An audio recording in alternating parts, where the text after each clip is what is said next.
Pierre Ollier. C'est 7 secrets de banquier enfin révélés et qui vous permettront d'obtenir à coup sûr votre crédit immobilier et ça dans les meilleures conditions et au meilleur taux.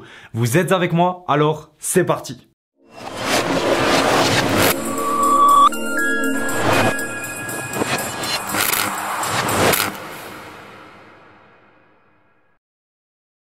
Bonjour, je suis Franck, investisseur immobilier, propriétaire de plusieurs biens immobiliers et créateur du site immomillion.com où j'aide les gens à faire partie des investisseurs rentables qui gagnent réellement de l'argent en immobilier. Dans cette vidéo, nous allons parler de Pierre Ollier. Donc pour ceux qui ne le connaissent pas, il s'agit, donc à la base c'était un banquier, il travaillait dans une banque et à côté il investissait dans l'immobilier. Il a aujourd'hui quitté son emploi de banquier pour se consacrer entièrement à ses investissements immobiliers. Donc, il vit de ses investissements immobiliers et puis d'autres business d'entreprise, mais principalement de l'immobilier. Donc, on va voir ces 7 secrets de banquier. On commence tout de suite avec le premier secret. C'est plutôt un blocage psychologique. Ne croyez pas qu'il faut être riche pour investir en immobilier. Il faut savoir qu'il est possible d'investir en faisant justement un crédit à la banque et de mettre vraiment, mais j'insiste, 0 € d'apport. C'est-à-dire que vous pouvez emprunter à la banque le prix de votre bien que vous achèterez, le prix des travaux, les frais du notaire. Ça va même plus loin, vous pouvez même emprunter les frais de courtier si vous passez par un courtier et notamment les frais de banque, donc les frais de dossier, les frais que se prend la banque pour créer votre dossier de crédit immobilier. Même ça, vous pouvez emprunter à cette banque même. Donc vous pouvez vraiment tout emprunter. Il est possible de mettre 0 € d'apport. Donc qu'est-ce que regarde la banque pour prêter son argent juste comme ça? Donc la première chose que va regarder la banque, c'est votre stabilité. Si vous êtes quelqu'un de stable. Donc la première chose, c'est déjà si vous avez un emploi, si vous êtes en CDI. Donc il faut savoir avoir un CDI, c'est vraiment la meilleure situation pour emprunter de l'argent à la banque. Mais il faut savoir que si vous avez, par exemple, des CDD réguliers depuis que la banque voit que vous avez des CDD dans les 3 dernières années, que ça c'est que vous avez jamais eu de période de chômage, que vous étiez toujours en activité, il est tout à fait possible de trouver également une banque qui vous prêtera de l'argent pour votre investissement immobilier. La deuxième chose que va regarder la banque pour vous prêter de l'argent, c'est votre notation bancaire. Donc qu'est-ce que ça veut dire? C'est tout simplement si vous êtes une personne qui a tendance à être dans le rouge ou plutôt dans le vert. C'est principalement ça et aussi comment vous gérez vos comptes. On en reviendra plus tard, je vous expliquerai, vous comprendrez mieux. Le deuxième secret de Pierre Ollier, c'est n'allez pas voir seulement votre banque. Alors c'est vrai que c'est une erreur que commettent beaucoup de gens, c'est vrai que c'est logique aussi. On a sa banque, on est en contact avec sa banque depuis toujours, on n'a jamais changé de banque pour certains peut-être. Et puis on a envie d'investir dans l'immobilier, donc bien sûr on va voir sa banque. Mais non, c'est une grosse erreur. Ce qu'il faut que vous sachiez, c'est que votre banque n'a aucun intérêt à vous faire un crédit immobilier. Le truc, c'est qu'une banque ne gagne pas beaucoup d'argent en faisant un crédit immobilier. Le truc, c'est que vous êtes déjà client à votre banque. Vous avez déjà des comptes, vous avez peut-être des comptes d'épargne, etc., des assurances. Bref, vous avez déjà beaucoup de produits chez votre banque. Un crédit immobilier n'intéressera pas votre banque et donc elle a en gros aucun intérêt à vous le faire. Donc on disait, n'allez pas voir seulement votre banque et du moins ça m'amène au deuxième point, n'allez pas la voir en premier. Ça c'est très important, allez d'abord voir les autres banques parce que justement chez les autres banques, elles ont tout à y gagner. Elles peuvent vous faire ouvrir des comptes, elles peuvent vous faire épargner chez elles, vous vendre des assurances en plus. C'est ça qui va l'intéresser. Et en fait, le crédit immobilier sera une manière de vous faire rentrer dans sa liste de clients en fait. Secret numéro 3, erreur numéro 3, ne demandez pas un crédit immobilier avant d'avoir trouvé un bien. C'est vrai que beaucoup de personnes ont tendance, elles sont intéressées par l'investissement immobilier, elles se disent voilà, je vais investir dans l'immobilier et donc elles vont voir leur banque pour poser la question au banquier, combien puis-je emprunter? Qu'est-ce que vous seriez prêt à me prêter? Mais sachez que ceci vous fera tout simplement perdre votre temps. Premièrement, votre banquier ne pourra pas vous donner de réponse pertinente puisque il aura rien à dire. Il peut très bien dire voilà, nous sommes prêts en fonction de votre taux d'endettement, etc. à vous prêter tant et tant. Ok, mais il pourra pas vous donner une réponse concrète puisque tout dépendra en fait du bien que vous aurez trouvé. Où est-ce qu'il se situe, quels sont les chiffres exacts, le prix, combien vous pouvez espérer le louer, etc. Et c'est une fois que vous aurez vraiment trouvé le bien qui vous intéresse dans la ville, où vous pourrez vraiment dire au banquier la situation du bien, etc. C'est là qu'il pourra vraiment vous dire « Ok, on est prêt à vous suivre sur ce projet pour un montant de temps et temps ». Le secret numéro 4, lors de votre premier entretien avec votre banquier, donc pour votre demande de crédit, arrivez préparé et ne soyez pas sous pression. Alors qu'est-ce que j'entends par ne pas être sous pression ? Eh bien, qu'est-ce que font la majorité des gens qui on va dire, débutent dans l'immobilier ? Elles vont faire des visites, donc trouver des biens. Elles vont peut-être trouver un bien qui les intéresse et là, voilà, elles vont signer un compromis. Et c'est seulement après qu'ils vont faire, comme on dit, le tour des banques. Le problème, c'est que c'est pas la meilleure solution. En effet, je veux dire, quand vous visitez un bien, c'est très rare que vous signerez un compromis dans l'heure qui suit, quoi. Il y a, déjà, si vous passez par un particulier, il faut que ça passe devant un notaire. Il faut qu'il réunisse toutes les pièces du syndicat, les diagnostics techniques, etc. Et même si vous passez par une agence et que l'agence fait elle-même le compromis, souvent, ça sera pas non plus dans l'heure qui suit forcément.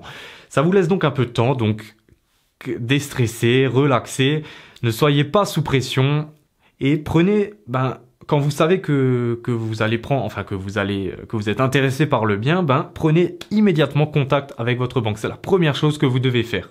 Ça vous permettra en fait d'avoir une réponse concrète tout de suite. Déjà, si la banque vous suit, tout simplement, et surtout, sur combien elle est prête à vous suivre, à quel taux. Et en fait, ça vous laisse beaucoup plus de temps. Ça vous permettra de faire les choses beaucoup plus calmement et vous les ferez beaucoup mieux, croyez-moi.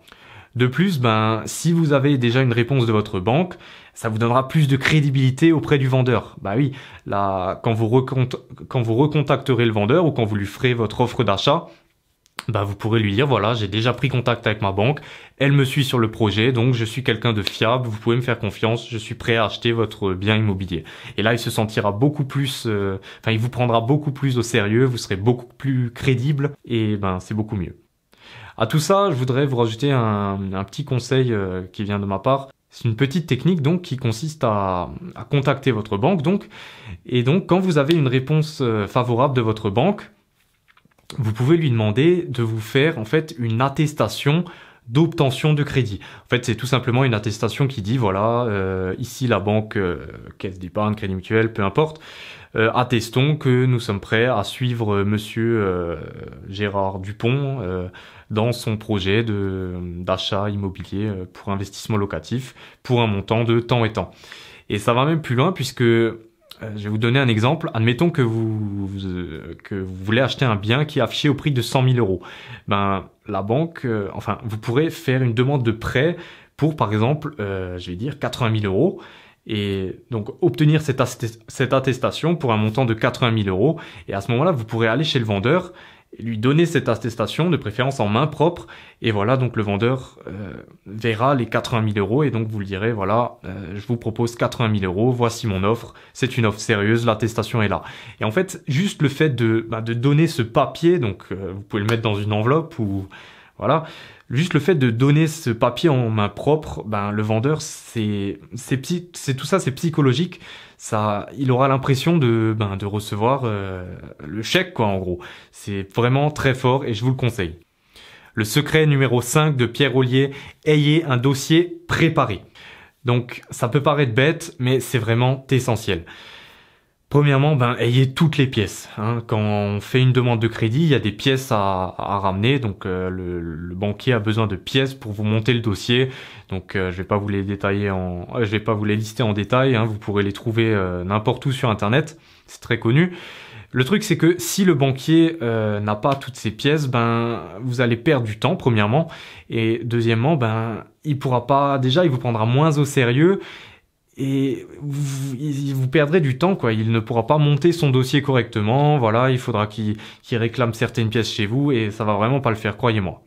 Je vous conseille même d'emmener des pièces en plus. Donc on a cette liste obligatoire, hein, ça comprend voilà la carte d'identité, les 3 derniers extraits de compte, les 3 dernières fiches de salaire, etc. Mais moi je vous conseille de ramener des pièces en plus. Donc des pièces en plus, ça peut être quoi? Ça peut être par exemple une synthèse de votre épargne. Ça veut dire donc un fichier Excel avec toute votre épargne, donc voilà, tant et tant sur ce compte-là, tant et tant ici, tant et tant dans ce placement.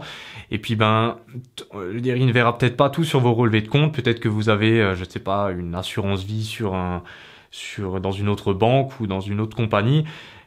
Emmenez vraiment tous les justificatifs, toutes les attestations de placement où on voit vraiment le montant des placements, etc. Et amenez vraiment tout. Ce que vous pouvez aussi ramener si vous êtes déjà propriétaire d'un bien immobilier. Le banquier vous demandera forcément quelle est la valeur de ce bien. Donc bien sûr, il vous est possible de dire voilà, mon bien il vaut 300 000 euros. Voilà. Peut-être qu'il vous croira, peut-être qu'il vous croira pas. Mais ce que moi je vous conseille en fait, c'est de faire estimer votre bien par une agence immobilière.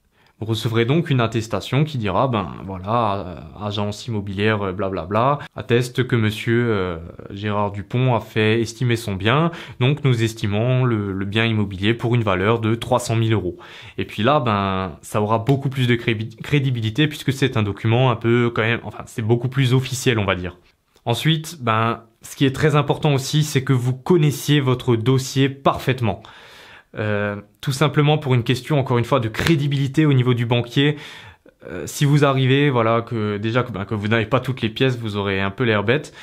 Mais surtout, connaissez votre dossier, les chiffres, voilà, il faut que vous sachiez.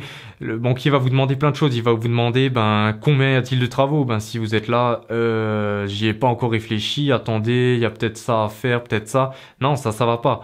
Il faut vraiment que vous connaissiez votre dossier, que vous arrivez, voilà, il y a 25 000 euros de travaux, ça comprend ça, je vais faire ce type de location, je vais rentrer tant et tant, etc. Connaissez vraiment votre dossier sur le bout des doigts. Un petit dernier conseil de ma part, je vous conseille vraiment d'améliorer continuellement votre dossier bancaire. Donc, une fois que peut-être vous aurez fait votre premier bien, vous allez peut-être vouloir en faire d'autres. Et donc, vous aurez de nouveau besoin de votre dossier bancaire pour les rendez-vous avec les banques, quoi. Donc, ce que je vous conseille, c'est de continuellement l'améliorer.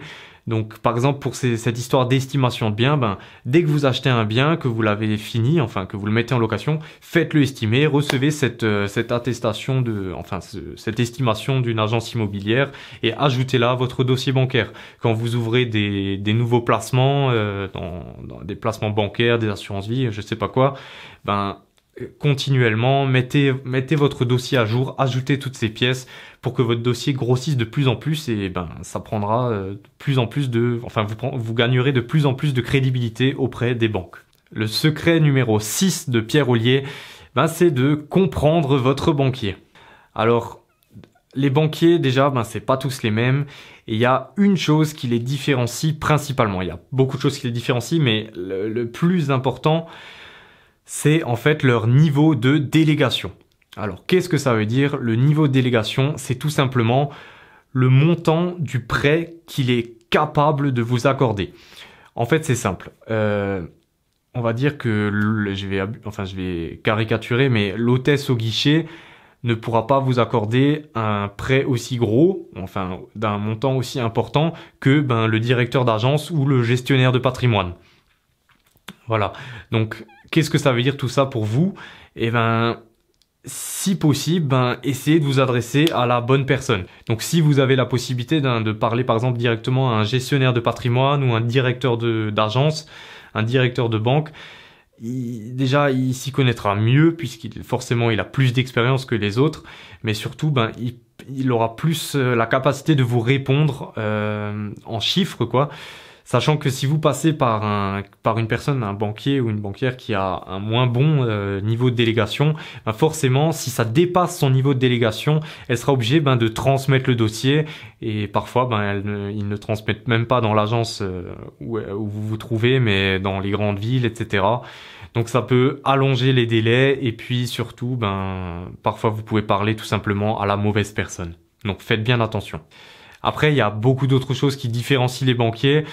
D'où vraiment le gros conseil, allez voir beaucoup de banques. Si une banque vous dit non, ben allez voir la prochaine. Si celle-là vous dit encore non, allez voir peut-être votre banque. Si votre banque vous dit aussi non, allez voir encore une autre banque. Vraiment, ne vous arrêtez pas tant que vous n'aurez pas reçu un oui. On arrive au 7e secret, le dernier conseil de Pierre Ollier, d'après moi le meilleur, c'est donc donner au banquier ce qu'il recherche. Donner au banquier ce qu'il recherche. Retenez bien ça. Qu'est-ce que ça veut dire? Ben, tout simplement, un peu plus tôt dans la vidéo, je vous avais dit que le crédit immobilier, le fait de vendre un crédit immobilier n'intéresse pas tellement le banquier. Puisque, ben, déjà, premièrement, lui-même ne se fera pas beaucoup de commissions en vous vendant un crédit immobilier. En fait, ce qu'il faut comprendre, c'est que chaque banquier, en fait, les banquiers, c'est des vendeurs, hein. Enfin, c'est des gestionnaires, donc des conseillers, mais c'est aussi des vendeurs. Ils ont des produits à vendre. Et en fait, ce qu'il faut comprendre, c'est que chaque banquier a un quota de produits à vendre. Par exemple, on va leur dire, voilà, dans l'année, il faut que vous vendiez 5 crédits immobiliers, il faut que vous vendiez 10 assurances vie, il faut que vous fassiez ouvrir 50 comptes. Enfin, je suis pas banquier, je connais pas les chiffres exacts, mais voilà, en gros, c'est ça. Et en fait, le truc, c'est que les crédits immobiliers, le quota est très faible. On leur demande de vendre très peu de crédits immobiliers, tout simplement parce que, ben, surtout avec les taux actuels, la banque elle-même ne gagne pas grand-chose à vous faire un crédit. En fait, les organismes bancaires gagneront beaucoup plus à vous vendre des produits de placement, donc des assurances vie, de vous faire ouvrir des plans épargne logement, peu importe. Ça, et puis aussi le fait que vous ayez vos salaires chez eux, donc et puis que vous ayez vos cartes de crédit chez eux, puisque c'est ça qui rapporte réellement de l'argent à la banque. Donc quand je dis donner au banquier ce qu'il recherche, ben comme dit le banquier, ce qu'il recherche, c'est pas de vous vendre un crédit immobilier, c'est de vous avoir sur sa liste de clients. Donc quand vous allez le voir pour votre crédit immobilier, dites-lui que voilà, vous êtes prêt à mettre tous vos comptes chez eux, que vous êtes prêt à ouvrir, je sais pas, enfin à transférer votre plan épargne logement, vos assurances vie chez eux, et ça, ben ça lui fera vraiment plaisir, on va dire, et surtout, ben c'est là qu'il aura de l'intérêt à vous accorder le crédit immobilier. Voilà, on a vu les 7 secrets de Pierre Ollier concernant l'emprunt bancaire. Maintenant, je voudrais encore vous donner un 8e conseil bonus qui vient donc de ma part. C'est tout simplement d'aller voir un courtier. Bon, là vous allez me dire, Franck, qu'est-ce que tu nous racontes? Tu viens de nous parler pendant 15 minutes de crédit immobilier, de banque, qu'il fallait aller voir les banques, et là tu nous dis qu'il faut aller voir un courtier. Alors un courtier, ben tout simplement, il fait le travail pour vous. En fait, il a des contacts avec des centaines de banques, et donc ça lui permet donc de comparer déjà beaucoup plus efficacement, puisque lui, il va pas faire des rendez-vous d'1 heure à chaque fois qu'il va voir une banque. Il envoie des mails, il fait un appel d'offres, et puis on lui répond, voilà, celle qui a le meilleur taux, les meilleures conditions, et lui, il sélectionne. Donc c'est vraiment très efficace, ça vous fait gagner énormément de temps déjà. Mais donc attention, là aussi, tous les courtiers ne se valent pas. Déjà, tous les courtiers ne font pas la même chose. Il y en a qui sont plutôt spécialisés dans les résidences principales, par exemple.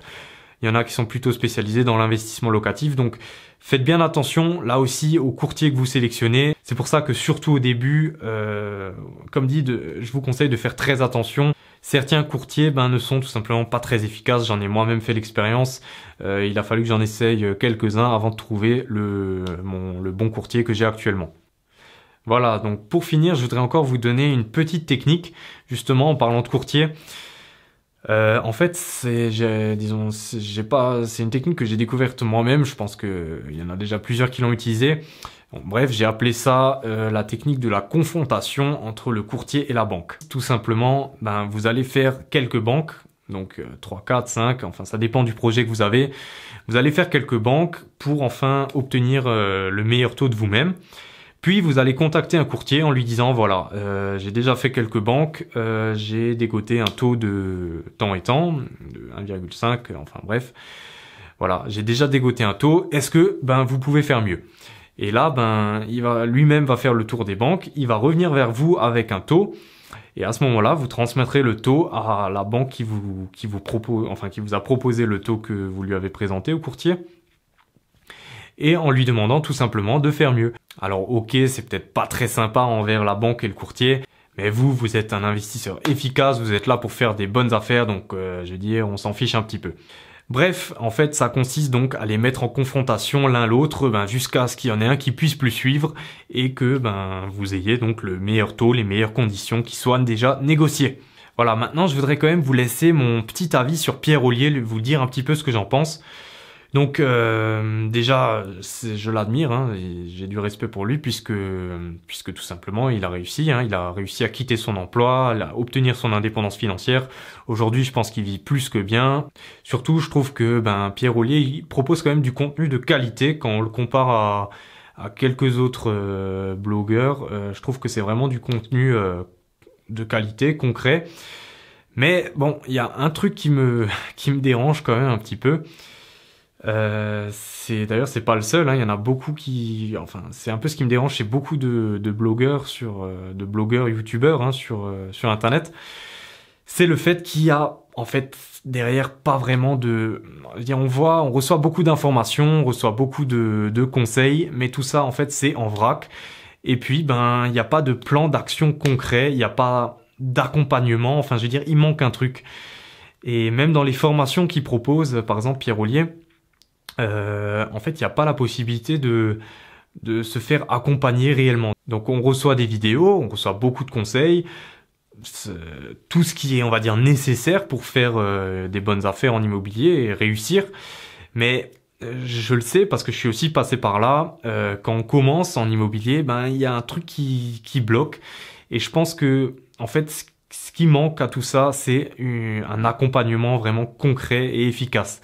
Si on a vraiment quelqu'un pour nous tenir par la main, pour nous dire voilà, c'est par ça qu'il faut que tu commences, ensuite tu feras ça, la prochaine étape c'est ça, et là tu seras propriétaire de ton premier bien immobilier, c'est beaucoup mieux. En fait c'est ça qui manque, et c'est ce que je reproche un petit peu à Pierre Ollier quand même, surtout que bon, il a une formule d'accompagnement, on va dire, de coaching.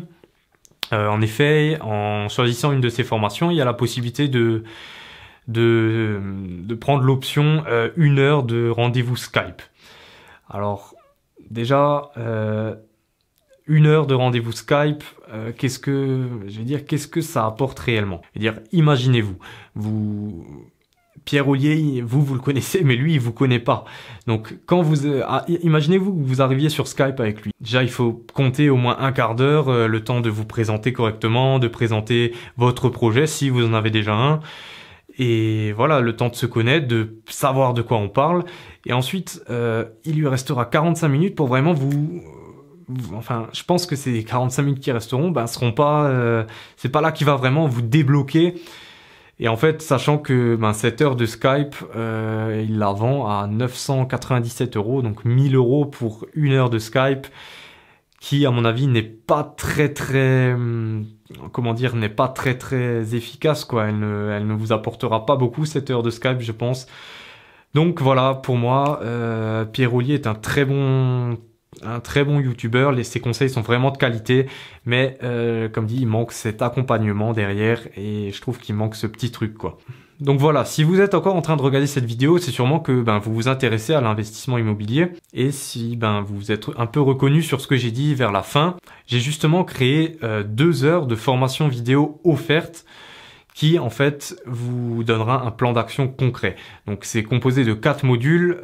Donc au début, on verra vraiment la première étape qui est de définir son objectif d'investissement, et ensuite je vous donnerai vraiment des étapes concrètes, donc des outils que vous pourrez utiliser, des outils informatiques que vous pourrez utiliser lors de vos recherches.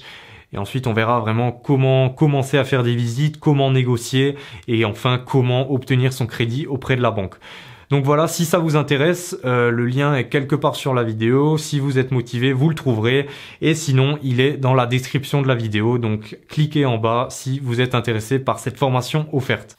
Voilà, c'était tout pour aujourd'hui. C'était Franck Nochel du site immomillion.com et je vous dis à la prochaine. Au revoir.